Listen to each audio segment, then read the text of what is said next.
ang lahat at sumabay sa pag-awit ng pambungad na awit.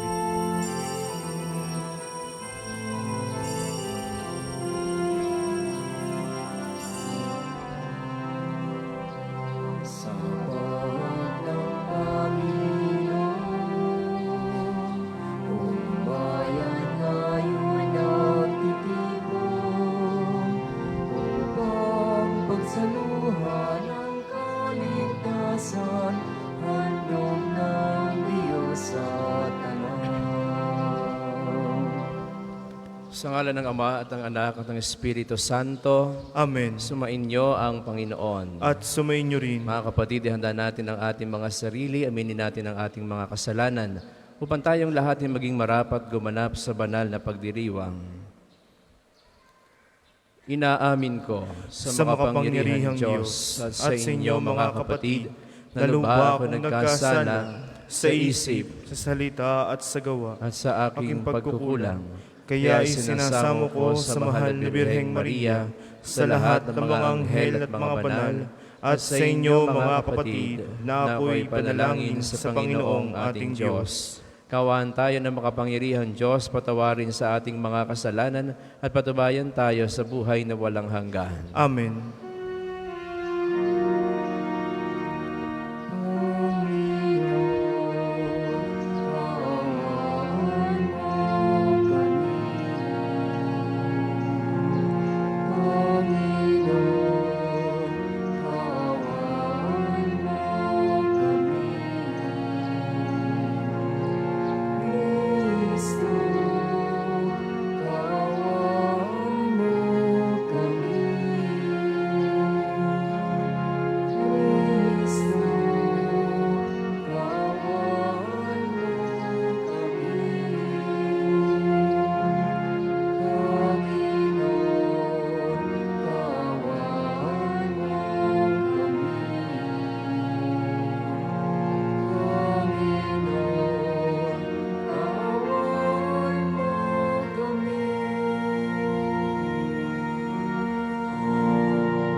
Manalangin tayo. Ama naming makapangyarihan, ibinigay mo sa iyong sambayanan si San Antonio bilang mahusay na tagapangaral at tagapanalangin para sa mga pangangailangan. Sa pagtulong niyang masundan namin ang ulirang pamumuhay, madamanawa namin ang iyong saklolo sa kagipitan sa pamagitan ng Kristo kasama ng Espiritu Santo magpasawalang hanggan. Amen.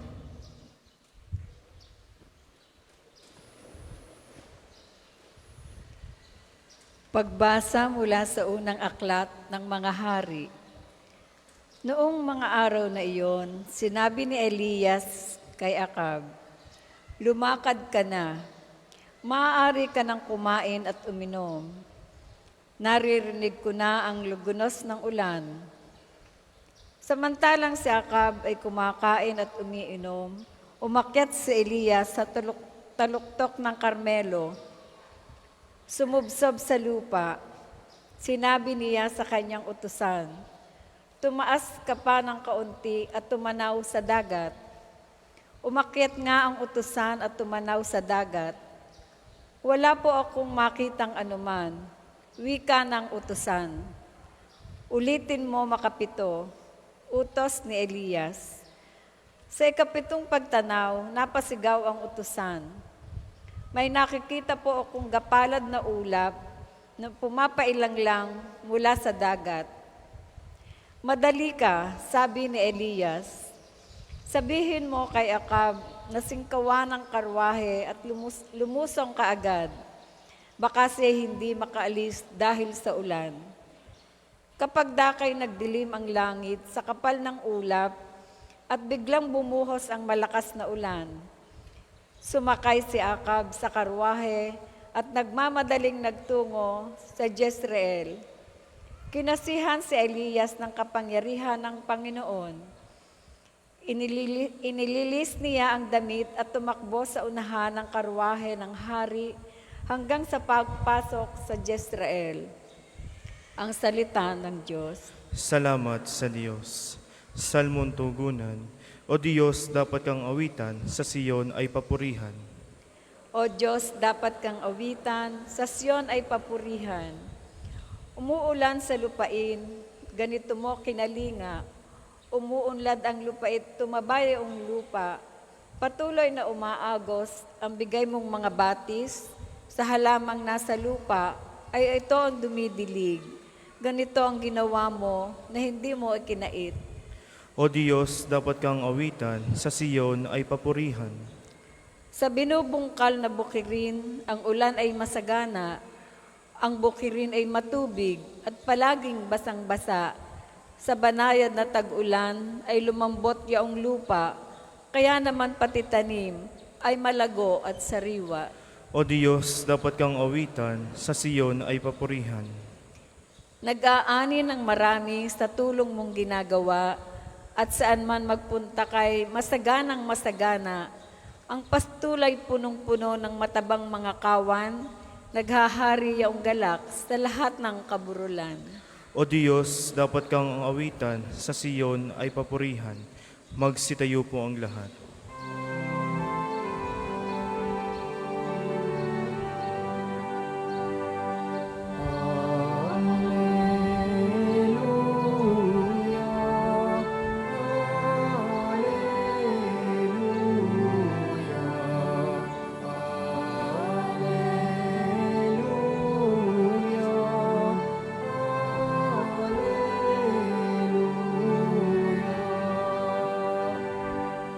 Magutusan ni Kristo, magbibigay sana kayo, katulad ng pag-ibig ko.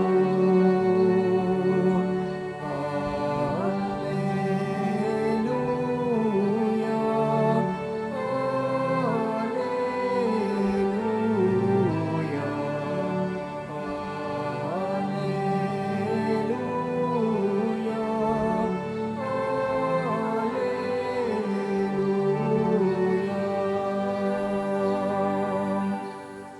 Sumainyo ang Panginoon. At sumainyo rin. Ang mabuting balita ng Panginoon ayon kay San Mateo. Papuri sa iyo, Panginoon. Noong panahong iyon, sinabi ni Jesus sa kanyang mga alagad, "Sinasabi ko sa inyo, kung ang pagsunod ninyo sa kalooban ng Diyos ay tulad lamang ng pagsunod ng mga iskriba at ng mga pariseyo, hindi kayo makapapasok sa kaharian ng Diyos. Narinig ninyo na noong unay iniutos sa mga tao, huwag kang papatay. Ang sino mang makamatay ay mananagot sa hukuman. Ngunit ngayon sinasabi ko sa inyo, ang mapuot sa kanyang kapatid ay mananagot sa hukuman. Ang humamak sa kanyang kapatid ay mananagot sa Sanhedrin. At sino mang magsabi sa kanyang kapatid, ulol ka, ay mapapasaapoy ng impyerno. Kaya't kung naghahandog ka sa Diyos at maalala mo na may sama ng loob sa iyo ang kapatid mo, iwan mo muna ang iyong handog sa harap ng dambana at makipagkasundo ka sa Kanya. Saka ka magbalik at maghandog sa Diyos. Kung may magsakdal laban sa iyo sa hukuman, makipag-ayos ka sa Kanya habang may panahon, bago Kanya iharap sa hukom. At kung hindi ibibigay ka niya sa hukom, na magbibigay naman sa iyo sa tanod, at ikaw ay mabibilanggo. Sinasabi ko sa iyo, hindi ka makalalabas doon hanggat hindi mo nababayaran ang kahuli-hulihang kusing." Mga kapatid, ang mabuting balita ng Panginoon. Pinupuri ka namin, Panginoong Hesukristo. Magandang umaga po sa inyong lahat. Ngayong araw na ito ay inaalala natin ang kabanalan ni San Antonio ng Padua. Siya ay patron ng mga nawawala o nawawalan. Naranasan na ba ninyong may mawalang kayong gamit? Susi ng sasakyan, mahalagang dokumento, telepono. Hindi mo makita kung nasaan. Ako, may mga ganyan ng karanasan. Kapag may nawawala akong gamit, ang tinatawag ko ay si San Antonio. At tunay, sa kanyang pamamagitan, yung hindi ko makita, yung nawawala, aking muling natatagpuan. Ang isang bagay ay hindi naman talaga nawawala kung minsan, kundi nalilimutan lamang natin kung saan natin inilagay. Hindi talaga nawawala, kundi ang nawawalay ang memorya kung saan mo inilagay yung bagay na iyong hinahanap. At ang isang taong nawawalan, anong kanyang pakiramdam? Nag-iinit ang kanyang bait. Kapag may mahalagang bagay na hindi mo makita at kailangan mo na, yung nawawalan, nagwawala. Kung sino-sinong sisisihin, kung sino-sinong kagagalitan, saan yun inilagay? Dito ko lang yun pinatong. Sinong kumuha? Sinong nakialam? Yung nawawala, yung nawawalan, nagwawala. At yung nawawala, hindi naman talaga nawawala kung minsan. Nakakalimutan lamang kung saan niya inilagay. Sa unang pagbasa, ito'y istorya ng pagkalimot. Ito'y nangyari nung panahon ni Haring Ahaz, kung saan ang kanyang asawang si Jezebel ay hindi naniniwala kay Yahweh. Kaya anong kanyang ginawa? Pinagpapatay niya ang lahat ng propeta ni Yahweh at pinalitan ng propeta ni Baal. At dahil doon, nakalimot ang bayang Israel sa kanilang totoong Diyos. At ang tanging nagpaalaala na ang totoo nilang Diyos ay si Elias. Kung ano-anong hain at handog ang inialay ng mga propeta ni Baal, pero hindi sila pinakinggan. Ngunit nung mag-alay si Elias, pinakinggan ni Yahweh ang kanyang hiling. At sa unang pagbasa, ating napakinggan ang tanda ng pakikinig ni Yahweh kay Elias, yung ulan na matagal nilang hinahanap. Sa pamamagitan ni Elias, nakinig si Yahweh. Si Elias ang nagsilbing paalaala sa mga Israelitang nakakalimot sa Diyos. Sabi ko kanina, ang isang palatandaan ng nakakalimot na nawawalan ay nagwawala. Walang kapayapaan sa dibdib. Bakit? Sapagkat meron siyang nalilimutan na hindi niya masumpungan. Kung minsan, dumadaan tayo sa punto ng buhay na tayo ay naliligalig, tayo ay nagwawala, mainit ang ulo na hindi maintindihan, maraming problema na may walang solusyon. Baka nakakalimot ka sapagkat ang pagwawala, senyales ng pagkalimot. At mawawala ang pagwawala kapag natagpuan ang nawawala. Ang kapayapaan ay dulot ng pagkatuklas sa iyong hinahanap. Baka kaya nagwawala, nakakalimot ka sa isang pinakamahalaga.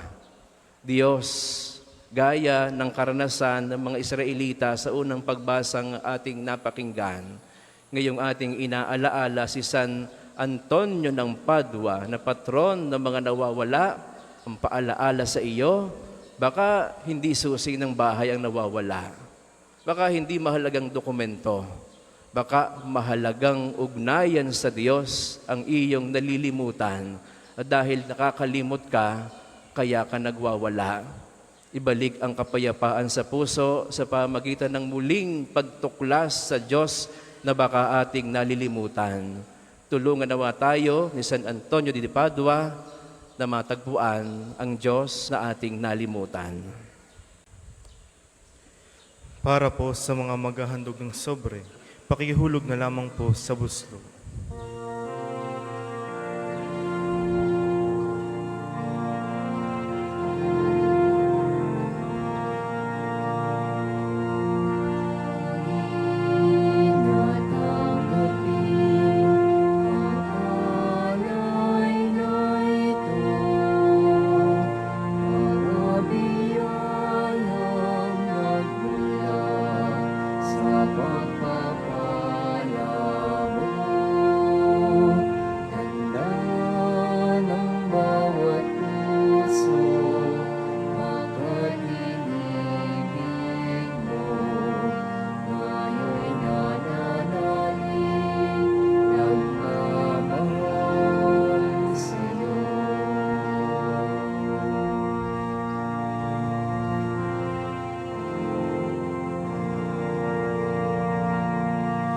Magsitayo po ang lahat.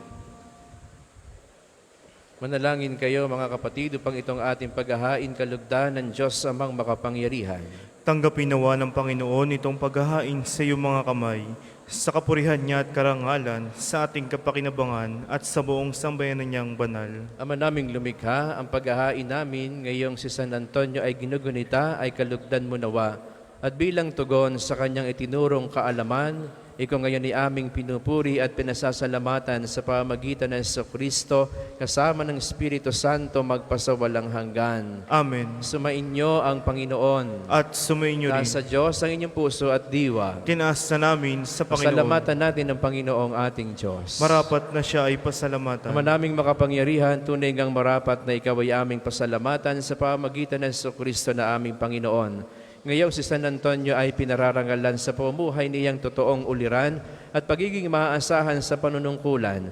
Kaya si Jesus na maaasahan sa katapatan ay inihahayag sa pangangasiwa sa sambayanan. Ang malasakit ng mga ulirang tagapangasiwa no ay nagpapatuloy magpahanggang ngayon sa mga panalangin kanilang iniuukol kaisa ng sambayanan mong dito'y nagtitipon.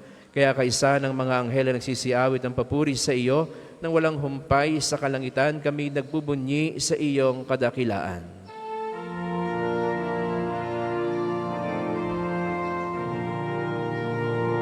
Santo, Santo, Santo, Panginoong Diyos ng mga hukbo, napupuno ang langit at lupa ng kadakilaan mo.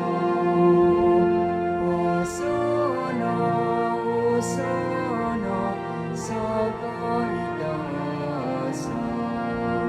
Pinagpalang na paririto sa ngalan ng Panginoon. Hosana, Hosana, sa kaitaasan.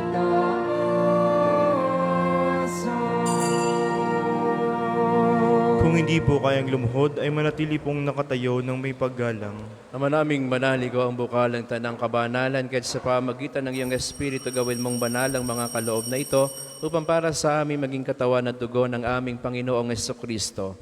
Bago niya pinagtiis ang kusang loob na maging handog, hinawakan niya ang tinapay, pinasalamatan kaniya, pinagati-hati niya iyon, iniabot sa kanyang mga alagad at sinabi, tanggapin ninyong lahat ito at kanin, ito ang aking katawan na ihahandog para sa inyo.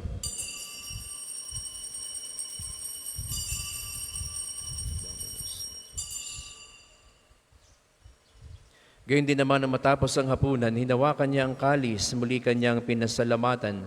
Iniabot niya ang kalis sa kanyang mga alagad at sinabi, tanggapin ninyong lahat ito at inumin nito ang kalis ng aking dugo, ng bago at walang hanggang tipan, ang aking dugo na ibubuhos para sa inyo at para sa lahat. Sa kapagpapatawad ng mga kasalanan, gawin ninyo ito sa pag-alaala sa akin.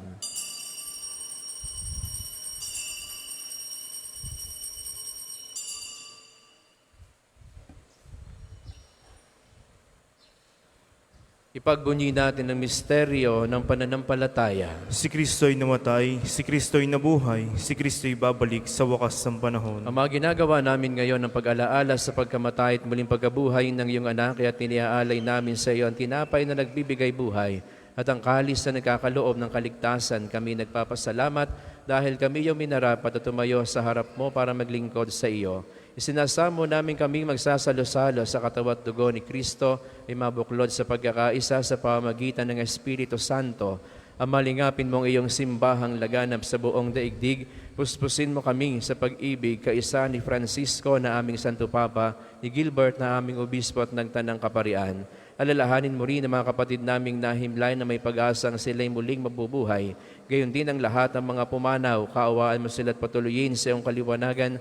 Kaawaan at pagindapatin kaming lahat na makasalo sa iyong buhay na walang wakas, kaisa ng mahal na Birheng Maria na ina ng Diyos, ni San Jose na kanyang esposo, kaisa ng mga apostol at ang lahat ng mga banal na namuhay dito sa daigdig ng kalugod-lugod sa iyo. May pagdiwang nawa namin ang pagpupuri sa ikararangal mo sa pamagitan ng iyong anak na aming Panginoong Jesucristo. Sa pamagitan ni Kristo kasama niya at sa Kanya, ang lahat ng parangal at papuri ay sa iyo, Diyos amang makapangyarihan, kasama ng Espiritu Santo, magpasawalang hanggan.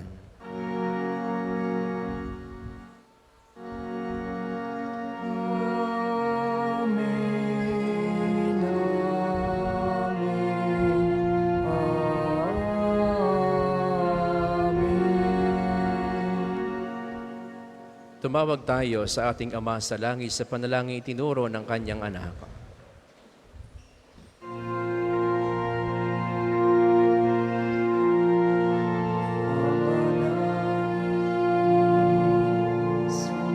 Sumasalangit ka, sambahin ang ngalan mo. Mapasamin ang kaharian mo, sundin ang loob mo dito sa lupa para ng sa langit. Bigyan mo kami ngayon ng aming kakanin sa araw-araw. At patawarin mo kami sa aming mga sala para ng pagpapatawad namin sa nagkakasala sa amin. At huwag mo kami ipahintulot sa tukso at iadya mo kami sa lahat ng masama. Inihiling namin kami adya sa lahat ng masama pagkalooban ng kapayapaan araw-araw, iligtas sa kasalanan at ilayo sa lahat ng kapahamakan samantalang aming pinananabikan dakilang araw ng pagpapahayag ng tagapagligtas naming sa Jesucristo. Sapagkat iyo ang kaharian at ang kapangyarihan at ang kapurihan magpakailanman. Amen. Panginoong Jesucristo, sinabi mo sa iyong mga apostol, kapayapaan ang iniiwan ko sa inyo, ang aking kapayapaan ang ibinibigay ko sa inyo. Tunghayan mo ang aming pananampalataya at huwag ang aming pagkakasala. Pagkalooban mo kami ng kapayapaan at pagkakaisa ayon sa iyong kalooban, kasama ng Espiritu Santo magpasawalang hanggan. Amen. Ang kapayapaan ng Panginoon naway laging sumainyo. At sumainyo rin. Bigayan tayo ng kapayapaan sa isa't isa. Peace be with you. Kordero ng Diyos na nag-aalis ng mga kasalanan sa sanlibutan, maawa ka sa amin.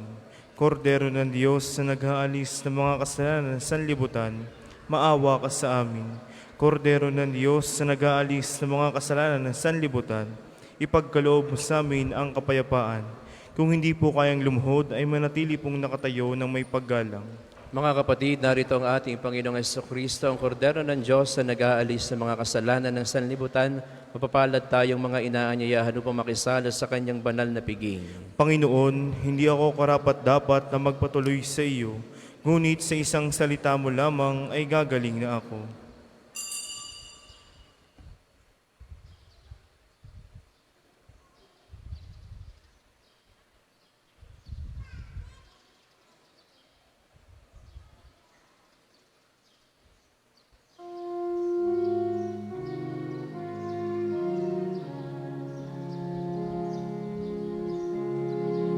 Sa Diyos lamang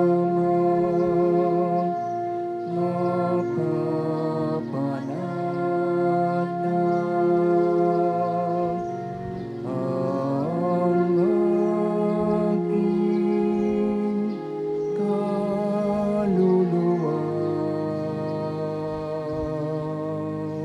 Sa Kanya nagmumula ang aking pag-asa at kaligtasan.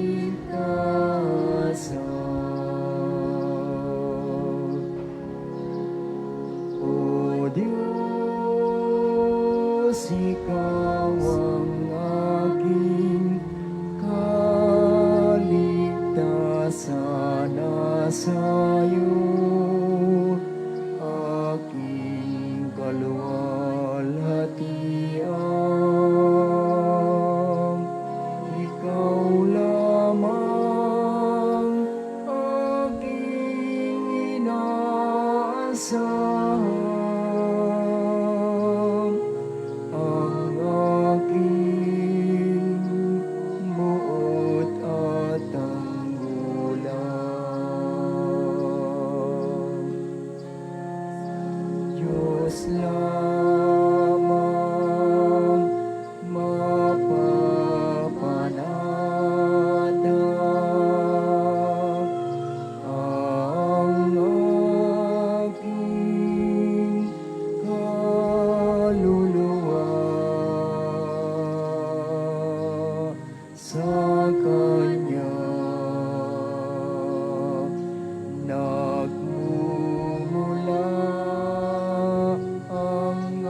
sa yaman,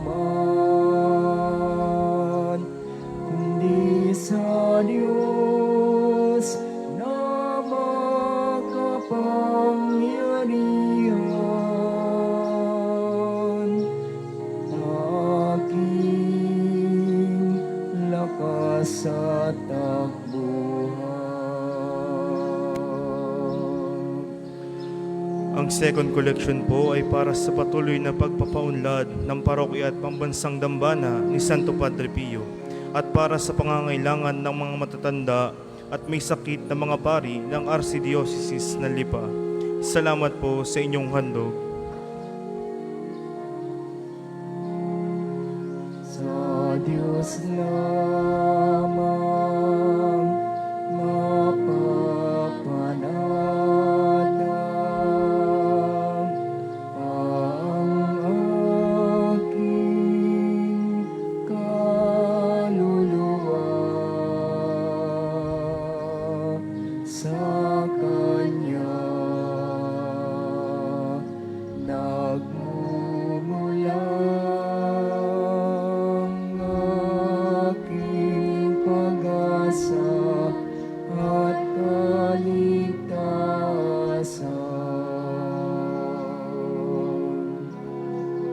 Poon ika'y puno ng kabutihan, pastul kang nagmamahal sa kawan.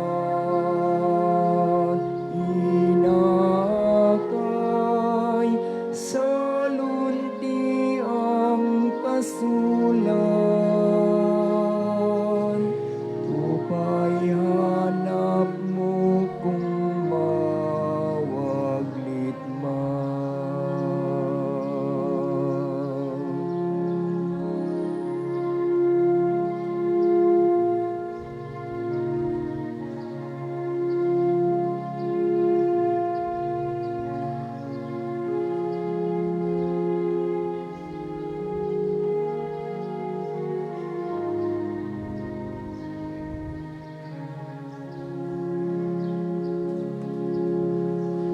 Magsitayo po ang lahat. Manalangin tayo. Ama naming mapagmahal, kaming nagsalo-salo sa bumubuhay na pagkaing si Kristo, ay paturuan mong sagurong si Kristo, upang sa pagunita namin kay San Antonio kami matuto ng maaasahang katotohanan mo, at sa pag-ibig ay magampanan namin ito sa pamagitan din ni Jesu Kristo, kasama ng Espiritu Santo magpasawalang hanggan. Amen. Panalangin ng pagtitiwala kay Santo Padre Pio. Padre Pio, taga Petrocina, Mongheng Banal, pintakasing santo ng milenyong kasalukuyan, gabay namin sa pagtahak sa landasing makalangit, takbuhan sa pangangailangan, huwaran ng pagtitiis. Sa iyo namin nilalapit aming mga kagipitan, sa iyo po ibinibilin kalusugan at kabuhayan.